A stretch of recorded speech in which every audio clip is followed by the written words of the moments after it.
মৃত্যুর পর পীর বা ওলিরা কোনো কাজে আসবে কিনা? ভাইরা আমার, মৃত্যুর পর কিয়ামতের ময়দানে আল্লাহ কোন নেককার বান্দাকে যদি সুপারিশ করার অনুমতি দেন, তিনি কারোর জন্য সুপারিশ করতে পারেন। এটা অনুমতির উপর নির্ভর করে, সেটা আপনাকে অনুমতি দিলে আপনি পারেন। কোন নেককার, তাদেরকে আল্লাহ সাধারণত অনুমতি দিবেন। এছাড়া কোন পীরের মুরিদ হলে ওই পীর তার মুরিদদের সবাইকে জাহাজ ভর্তি করে নিয়ে মাফ করে দিবেন, এরকম কোন কথা কোরআন হাদিসে কোথাও। ভাই, পীর সাহেব তো নিজেই দৌড়ের উপরে থাকবে। পীর সাহেব নিজে কিসের উপর থাকবে?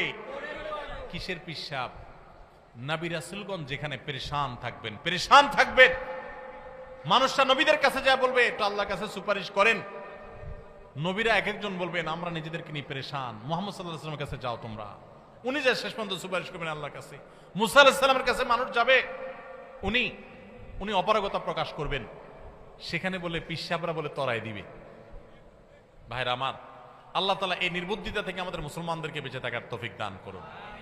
আল্লাহর কাছে প্রত্যেকের আমল তার কাজে আসবে। কোরআনে কয়েক জায়গায়, এক জায়গা না, কয়েক জায়গায় আল্লাহ তাআলা বলেছেন ও আল্লাহ তাজরু ওয়াজিরাতুন উযরা উখরা, একজনের পাপের বোঝা আরেকজন বহন করবে না। আবার একই সাথে কয়েক জায়গায় আল্লাহ বলেছেন ওয়া আল্লাইসা লিল ইনসানি ইল্লা মা সাআ, মানুষ নিজে যা করবে সেটার বিনিময়ে সে পাবে।